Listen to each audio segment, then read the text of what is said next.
Welcome to the Old Mac Gang Podcast, or OMG, a podcast with a panel of longtime, seasoned Mac Apple users who discuss the most relevant apps and services for age-seasoned users. I'm Marty Gensius, an Apple enthusiast and podcaster. I'm a 67-year-old age-seasoned user who's gathered a great group of friends, and we're here to talk about Apple and seasoned citizens. And what we're going to talk about today is how to teach tech to older colleagues. And we'll get to that in a minute, but let's find out who's with us tonight. Peter? Hi, I'm Peter. I'm a 72-year-old age-seasoned Apple enthusiast from Bay Village, Ohio. I enjoy learning about computers and related gadgets and sharing what I've learned with others. And the best people to share it with is this old Mac gang right here and all of our listeners. Chris. Hey, I'm Chris. I'm a 78-year-old retiree in Tucson, Arizona, member of the Tucson Mac User Group. And I've been around the Mac since 1984, worked for Apple for a while, did a bunch with the user groups, and I worked for Apple and later did some university IT in a school of education. So this is an old theme for me in terms of education. I'm happily retired and playing with all my Apple toys and then playing with the new technologies, which is fun stuff. And Charlie's back with us today. Charlie. Yeah. Hi there. I'm Charlie Lindahl, 69-year-old geek nerd. I have a MacBook M1 and an iPhone 16 Pro, which I'd be glad to talk about, and an Apple Watch Series 10. And I've been doing programming and so forth for a long time, and glad to be here. Okay, so before we get into the topic tonight, and I don't want to linger too long on this, but I'd just like to get some reactions about the Apple event. New phones, new watches, and AirPod Pros. Is there anything that you are going to spend money on? Peter. Yeah, I'm going to get AirPods Pro 3. I think that's the outstanding value of the whole event. I love mine, and anything that makes them better is going to make me love them even more. So I'm right out of the gate on those, and I'm also going to get an iPhone 17 Pro Max. Maybe a crossbody strap in case Chris has talked about having a tether when he takes pictures. The one time I worry about my phone, and I'm a caseless person in most cases, but when I'm taking pictures, I'm not hanging on to it good enough to not worry about dropping it into a gorge or off the side of a hill somewhere. I'm going to think about that. Chris or Charlie, any thoughts or ideas of purchasing stuff? Yeah, I my Series 6 watch is ready to retire. So the Series 11 is looking pretty good. In terms of the iPhones themselves, it was pretty streamlined this time and a lot on the Air. They didn't talk a whole lot about the Pro Max or the Max of the Pro line. I'll be interested to see what developers like Halide and Leica are able to do with the 48 megapixel cameras, because I was thinking about this last night when I was talking to an old friend in Austin, and my impression is that I have 48 megapixels on my main camera on the 16 Pro Max, but I honestly don't like the results as well as the 12 megapixels. You might ask, well, that seems impossible, right? How is that? Well, it's, the number of megapixels is good, but it's also how you use those megapixels. And I think for a lot of developers, they were putting more data in for post-processing. But if you look at what the output is from the computational photography, it looks better on the 12s to me. So, I don't know, but I could be convinced later on down the line, maybe some good sales after Christmas or something. But I'm really looking to see what Halide and Leica can do with these new cameras. And I know that Sebastian DeWitt at Halide has already commented on Threads that he's ready to rock and roll with the new cameras. So Yeah. Charlie, any comments or any thoughts about the new line? I just got a 16 Pro for $7 a month more from T-Mobile, and I couldn't pass that up. I had a 12, Yeah. so I'm not going to 17 anytime soon. I have a friend though that's going to be getting the iPhone Pro. I mean the iPhone 17 Pro Max because of the camera, but they also have an increased capability with both digital and analog telephoto Hmm. on the 17 Pro Max, and that's what he's really interested in. I have an iPhone, as I said, I have a Series 10 watch right now. I don't think I need to go to the 11. Although one thing, I just decided to tune on to the Apple Health stuff, and it's fantastic from the phone. I Yeah. mean, from the watch. And when you mix, I haven't seen this yet, and I'll leave it here, and we can have a later discussion on this. Um, the idea of using the watch in a virtual environment in a mixed media environment is fascinating to me. Yeah. Well, I'm on too many podcasts because the more podcasts I go on, the more Apple products I want to purchase. So as soon as the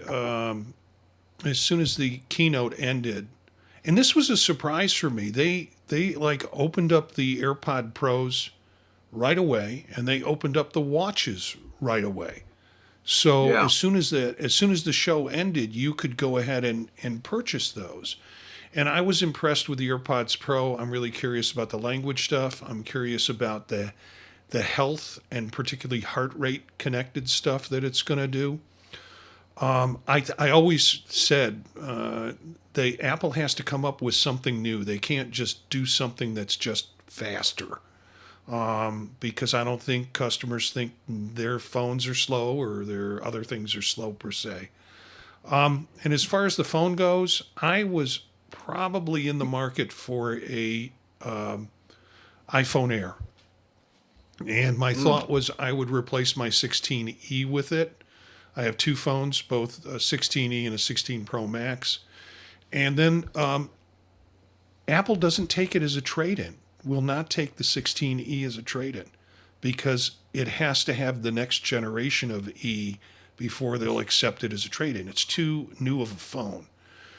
Looking what I might get for that, it might be worth just holding on to it or passing it on to someone else for the price differential that I'd get for it. But I've got myself down for an iPhone Air, and after appearing on Chuck's show last night and hearing everybody talk about the 16 or the 17 Pro Max, I now have myself down for a 17 Pro Max, and I'm getting pretty good money from my 16 for an upgrade. I'm not the photographer guy, you know that from previous episodes, but yeah, so I'm going full swing, which is probably not. I'm gonna have to do some creative accounting. Let's just say that. But we'll maybe check in for those of us that are getting something or friends that are getting something. Friday morning is the time that, particularly with the phones, where you can. And I've already set my pre-order up for the two phones, but getting in and pushing the button happens Friday morning, 5 a.m. Pacific time and 8 a.m. Eastern time, where we're at. So we're going to talk about, helping people who are seniors with new tech or with helping them, get up to speed on their tech. And I found some things that were the 7 rules for teaching older learners. And I'm going to read through them, and if you have any comments on them, then after that maybe we'll go into our questions. But these will also be in the show notes. So for listeners or viewers, these tips or these rules will be there for you. First one is start with a purpose, not with a feature. So, what do you want to do that will help you with this device or whatever this week. Not, let me show you something cool it can do. So start with a purpose, one task per session. So don't try and do too much at a time. Get successful at one, and then make sure they can do that unaided, and then stop. Don't try to do things on top of that. Let them practice that between sessions. The concept there is I do it, so I'll do it, then we do it together, and then you do it. So demo it once, do it together, and then they do it solo. Use their words and write steps down. So make a 4 to 5 step card. And frankly, when I use AI to ask it to do something, it gives me 4 or 5 steps to be able to do it. So be comfortable searching for stuff that you're unclear about. And in some cases, you might want to snap a photo of that card. That's also helpful. Be slow, narrate actions, open photos, space, tap share, press hold, translate jargon, 2-factor authentication. I don't know. I mean, we all do it, but, well, most of us do it, but I think that term is just pretty heavy-handed for non-tech savvy folks. And, the idea that a second step in the process proves it's you. And then praise them for their process. Celebrate on-spot actions, like you're able to find things without me or try things without me having to specifically point it out to you when you're doing it. So those are 7 good rules, I think. 7 things to remember. Any comments from the group? Chris, I see you've got your hand up. Yeah, I think 6 is a really good one. I remember back when I was working in Apple support in Austin and Campbell and then in Cupertino, when I would talk to an Apple engineer about a particular issue that was coming up with customers, I would always be impressed at the engineer who stepped aside from the jargon and put it in everyday language. And, it's one of those things, it's like, New York City did a campaign years ago to try to attract more Europeans. I don't know if you guys remember that. But they said, well, when foreigners are visiting, don't speak louder and don't speak faster. That neither one helps, and we all do it though. It's so funny. But yeah, it's just as human beings. So these are good steps. Any other thoughts from the group? Yeah, I would say if it's possible to have a screen share, that's so important or so powerful, but it takes a while to set it up, and you have to do that ahead of time. That's the only thing I'd add. Yeah, and one of the things that Gary would say whenever we're in our computer group, and people would say, well, you just do this and this and this, and he's like, just screen share it so we can see how it's done. He would always encourage people doing that as a learning process for it. So yeah, that resonates with me too, Chris. The idea of using the technology that's there. Now, sometimes that can also be kind of intimidating for folks. It's like, what do you mean screen share? Where do I find it? And you're walking them through that way. Some of the things that we have here are probably better person to person, but screen share is certainly effective. And now that you have the option to even share your iPhone as part of your screen, people are working with that device a lot. Peter, do you have anything to add? I don't know if I saw. No. I would say that I don't think teaching older people is necessarily distinct from teaching anybody anything. And it may be that I taught mathematics where people have lots of apprehension or reluctance. So maybe that's made me think older people are no different. But I think the principles of teaching and learning that would be taught in any education school or something like that, or in any self-help book, are helpful, and you articulated them well in what you listed. Yeah, The only thing I would say is The only thing I would quibble a little bit with, and you probably know this from the teaching profession, is I do, we do, you do, is very good for solving that particular problem again. But I do think there's a teaching for understanding, teaching uh, that is a little better than that, that enables somebody to solve a problem you haven't done together in the future. And that's probably, heavy pedagogy that our listeners probably don't want to Yeah. hear me And start going on about. you and I could get in a fantastic discussion about that, because I would argue, well, that's not always the case with adult, particularly age learners. They just want to know to do. They don't want to know to understand. But we won't go there because we've got questions and we've got some around this. Again, we're going to put a lot of this in the show notes so you'll be able to see it. And first question is, where do you start? How do you pick the first win and know when to stop the session? And Peter, it's to you. Okay, well, I thought about this before reading the materials you sent out, so it may sound a little repetitive, but I would say start where the student is now and keep it short and sweet. And don't go on and on and on. I mean, you want to think of your assistance to them as a sip of water for someone who's just come across a long desert. You're not going to be a fire hose. That's going to overwhelm them. Many small lessons are better than one big one. And then you want to have, what you want to revisit it when you encounter that student or that friend again and again, and just, bring that back, because after they've revisited something a few times and, with spaces in between it, then they'll remember it. And always clarify context. I find the biggest thing that people have trouble with is, I guess, context. When people are disoriented and think that their keystrokes are going, to their word processor, but really where they're going to the operating system or some other program that they have open on the screen, is a real source of confusion. Chris, you have some ideas on this? Well, yeah, I mean, I was in tech support for 30 years. And, most of my work was one-on-one, sometimes with a small group. A lot of it was task-oriented. I want to hook up my printer, which, by the way, used to be a lot more complicated than it is today, downloading drivers and such.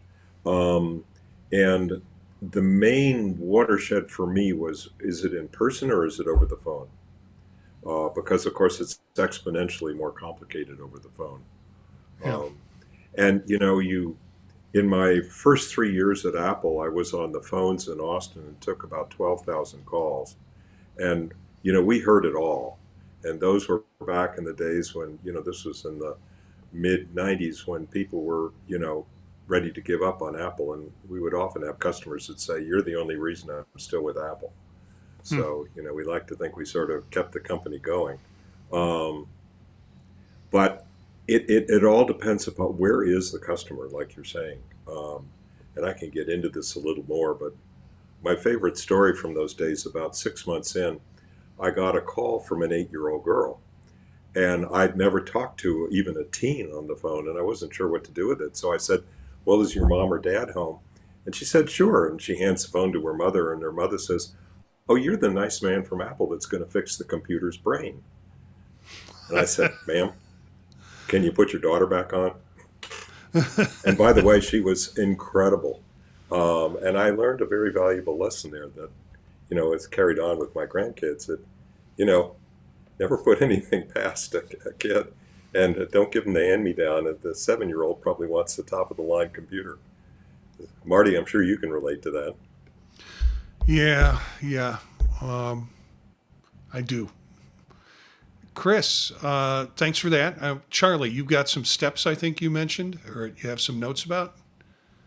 Well, the notes are, main note is, and it kind of goes on what Peter was saying, define ahead of time exactly what you want to accomplish before you start. So my example was how to use Zoom as an example. saying you need to specify that. You can't just say, show me how to use spreadsheets. You have to be very specific about goals, and they're tiny goals that you can do that helps a lot to break it down.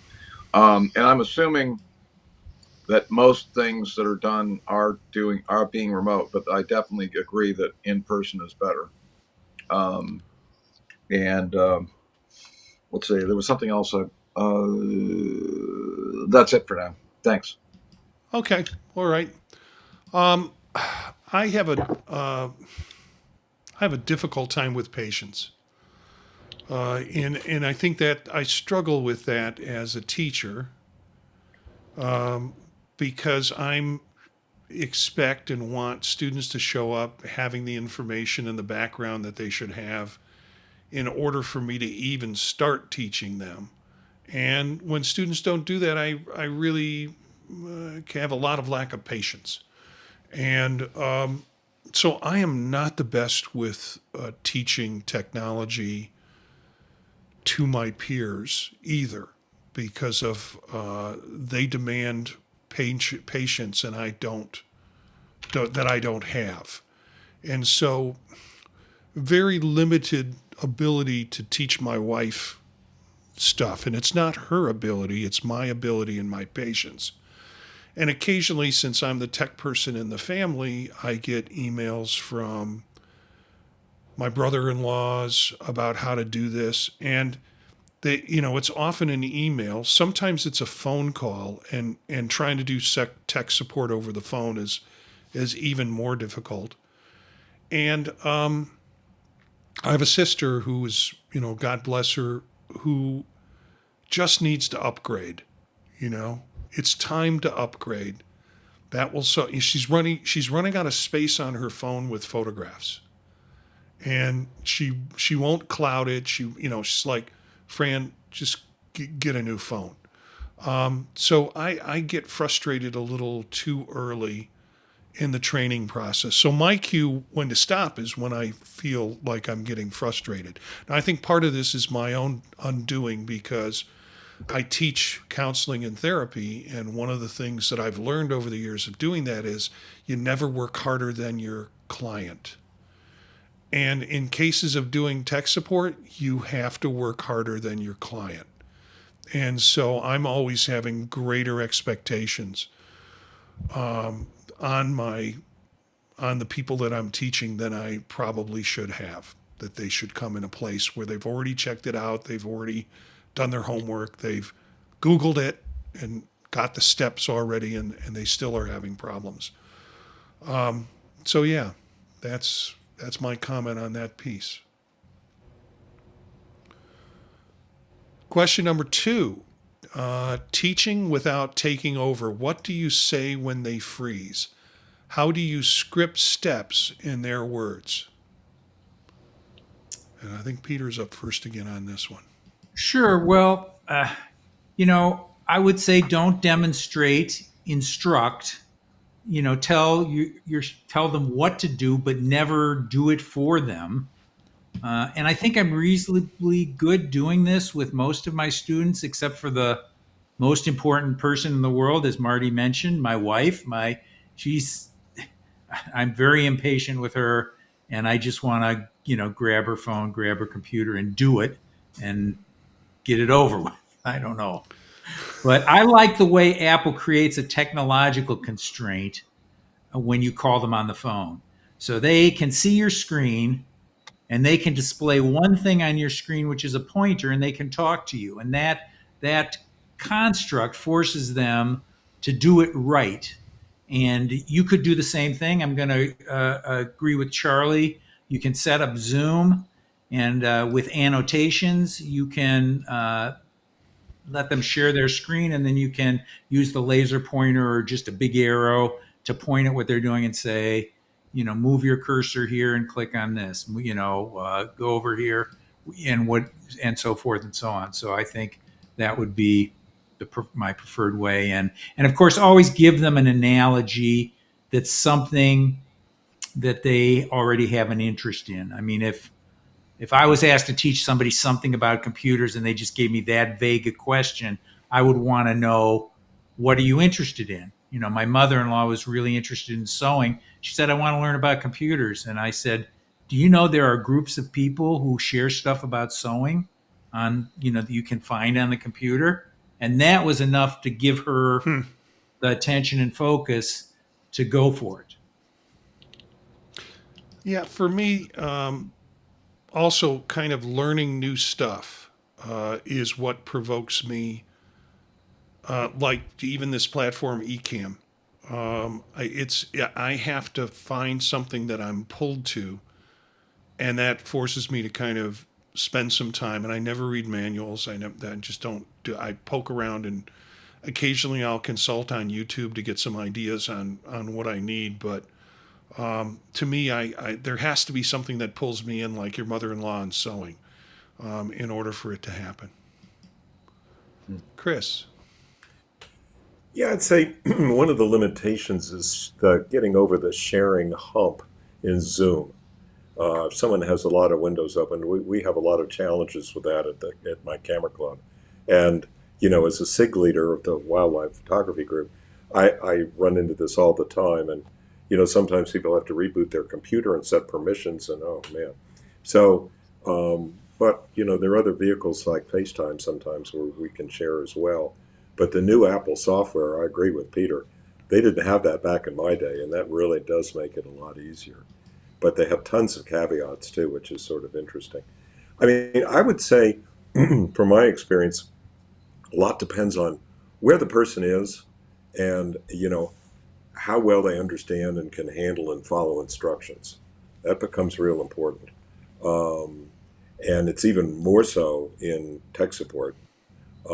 So sometimes when I'm working with old friends and stuff, I have to kind of gear down to make sure they're following, and then I don't sort of speed ahead of them. But and the funny thing is, it isn't necessarily that Mac OS or iPhone or iOS is that difficult. It's just nowadays we do so many more things. I get a little irritated with people complaining about Apple's lack of innovation. And my answer is go boot up your iPhone 4S and see what you can do on it. We can do 100 more things now. And so sometimes that just sheer number of things that we're doing gives the appearance of things being difficult. And a lot of seniors that I work with, their ability to handle a lot of that is not what it used to be. And so, we tend to simplify, and that's where I think Marty and Peter, your steps, and Charlie's too, are all good ones here to narrow the focus. Charlie, thoughts about this question? Teaching without taking over, what do you say when they freeze? How do you script steps in their words? Well, I agree with Peter that you try not to do it for them, but if you do it in tiny little steps, and particularly if you're doing screen sharing, you can say, do step one, and then you watch it, and then you comment on it. So you keep up with them on a step-by-step basis. Either encourage them or say, oh yeah, oh, you should have clicked here, or what have you. So I don't see a whole lot of freezes when I'm teaching, and of course in person, then sometimes I will reach in. But anyway, I tend to. I'm assuming more of an interactive session, I guess is my point. As I went further and further in these questions, I had less and less to say because I admitted my lack of patience in the first question. And if you don't have patience, you don't get to the point where people freeze or there are problems because you're never that fully engaged. So what I try to do is if something's not working, I try a different approach. I rethink what we've done up to that point and then stop and try and rethink a new strategy to teach them with. And that happens to me in the classroom occasionally, probably more than occasionally, where I have to reevaluate how I'm explaining something to students because they're not getting it.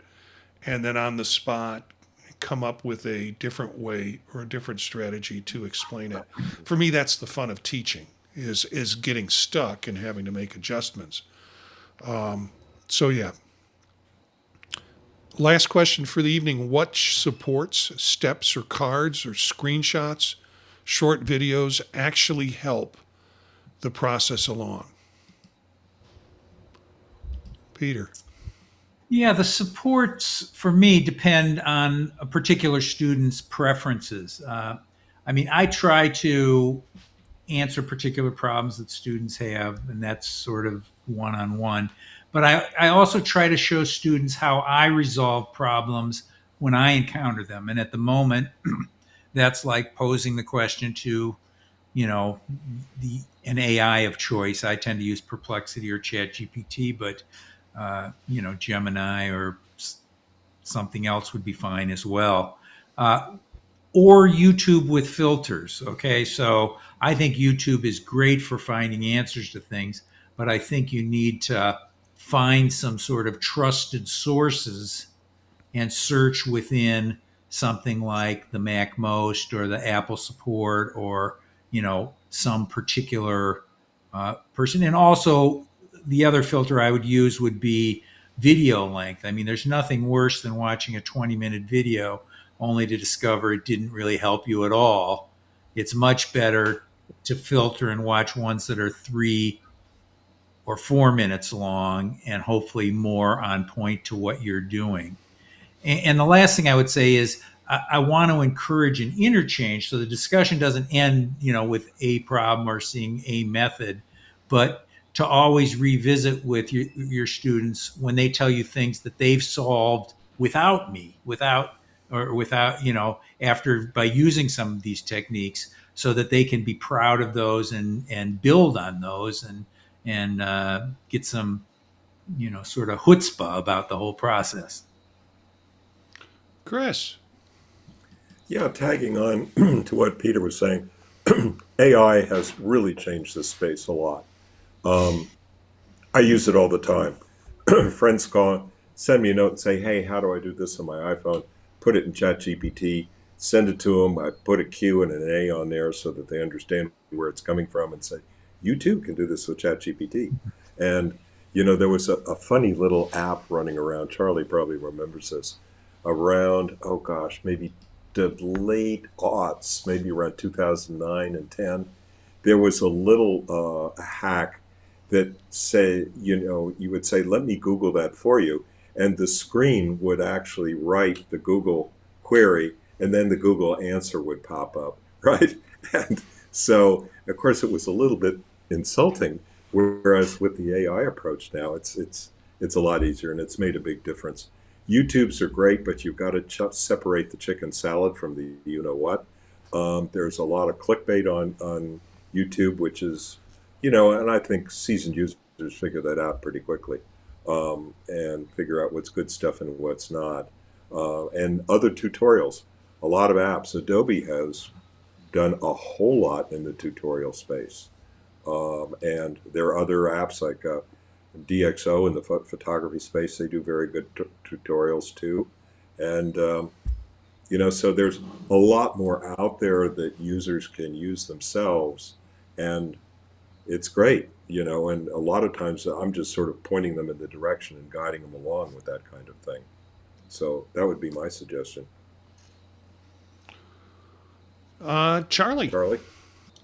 I put in the notes, not so much individual tools, but I have a collection of instructional resources that I highly recommend at Senior Planet, which is an ARP site. And they have a companion piece called oats.org, and I put that in the link too. Senior Planet is for generic, different senior topics like financial planning and stuff. This is specifically, OATS stands for Older Adults Technology Services. And these are some really great courses online that are videos, of course. But the other thing is that it's a set of curriculum, and they have, depending on where you live in the country, there are Senior Planet facilities. Denver is one, San Antonio is another, Houston doesn't have one.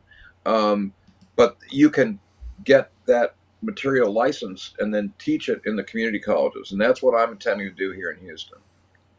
Um, so I highly recommend the Senior Planet stuff because the writing is good, the materials are great. They're really pitched towards seniors, people that, and not just seniors, but beginning, really well written beginning stuff. One thing I hate seeing a lot is saying stuff that's beginning stuff, and then in the second slide you get into acronyms that they don't explain. They don't do that in these materials, and these are 3 or 4 years old, so these are very well picked over, and I think very well produced. Great. And the example I have that I put in the show notes is AI for older adults, and I highly recommend that. It's an ebook. Cool. And again, as Charlie has mentioned, and I'll keep saying, we're going to put this stuff in the show notes. So if you didn't catch it or didn't see it, because I was just showing some of the websites that Charlie was talking about, you can pick it up in the show notes, whether it's the podcast version of the show notes or whether it's the video later on YouTube, and the links will be there for you to look at. I have very little to say on this last question other than that my primary source for getting unstuck right now is using AI. And I have Google set up in such a way I'm using, I think, what they called Laboratory. And Laboratory basically takes whatever query you have and it will then do the search for the steps that you need to do to get to accomplish the task. And I'll tell you that the results are always spot on. I also use ChatGPT, and that will also give very good source information for me. Of course, you have to check stuff, but frankly, I'm really impressed with the step-by-step.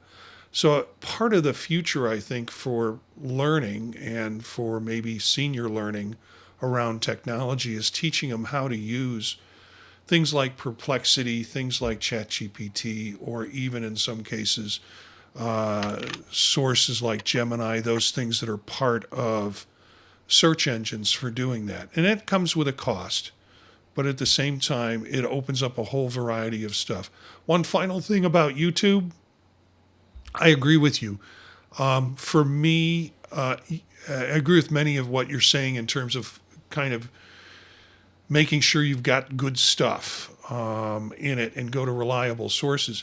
But I also type my requests in to YouTube or to Google, and a thing will come up. I get very specific about what I want, and it will often send me 20-minute videos, but cued to the point in the video where's the answer that I need.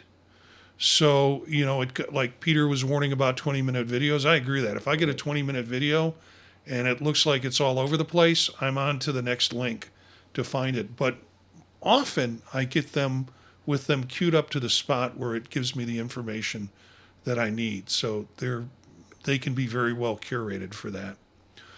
I'm going to open it up to see. Yeah, Chris, you've got something. A lot of the longer YouTubes now will have chapters, Right. and you can go right to it. It's sort of like a listed out timeline. And, I would say for a lot of these longer things, if they do not have chapters, maybe you ought to find one that does, because that will be really helpful. And Charlie reminded me too, I joined iPhone Life last year. And this used to be a magazine back, oh gosh, I don't know, more than 10 years ago. And they've now have an insider subscription service. I'm paying about $80 a year, and they do 10 courses a year. These are usually 3 or 4 sessions with matching Q&A sessions the next day. I just started the course today on iOS 26, and they're breaking that down. It's very much aimed at beginners. They've got about 30,000 subscribers now around the world. And, for people that can afford that or interested in a subscription service, they offer a lot. And it can be really helpful and stuff. I always learn something, like Peter says. And, I took their course on the new Passwords app in Mac OS and iOS, excuse me, and bad allergies this week. And And it was really a good course. I mean, it covered a lot of stuff that I wouldn't normally get into, and it can be a worthwhile thing. But I think Charlie's links are very interesting too, being free. That's always a good thing. Yeah, those are exciting resources, and again, we'll have it. Now, I want to tell you, if you are a Apple News Plus subscriber, you get the ability to look at hundreds of magazines. And whereas I used to purchase the magazines direct out, there are quite a few tech magazines on there.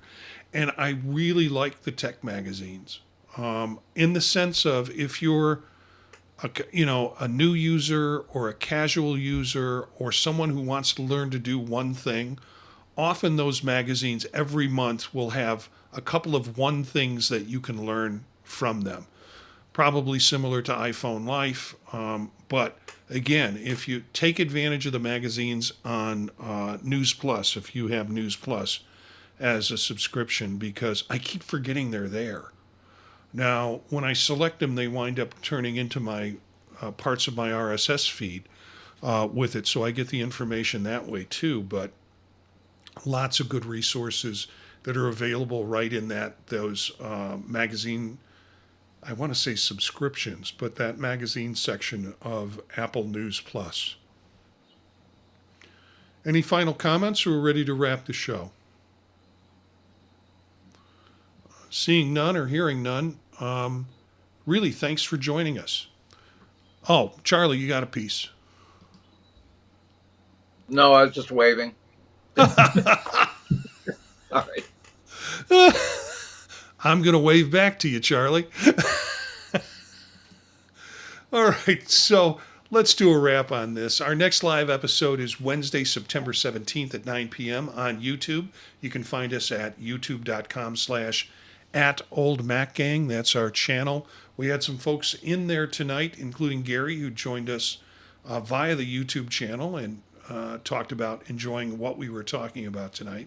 So we appreciate that if you join us through the YouTube channel. You can always catch the replay if you miss the live stream, and also catch it on your podcatch service and just listen to us instead of watching us at the same time. But we do switch to the websites and give you a little bit more visual stuff to make YouTube a little bit more exciting than it typically is. Share this with your friends and also with your Mac user groups that the Old Mac Gang is here. We've got some good stuff. You can email us at thepodtalknetwork@gmail.com. You can catch us on our website at thepodtalk.net is the website, so it'll connect to this show and other shows that we do. Our music bed is by Philip Gross, Marrakesh, courtesy of the Free Music Archive, part of the Creative Commons. Thanks to the group, Chris, Peter, Charlie, and myself, I guess. I can thank myself. But thank you for being part of the Old Mac Gang.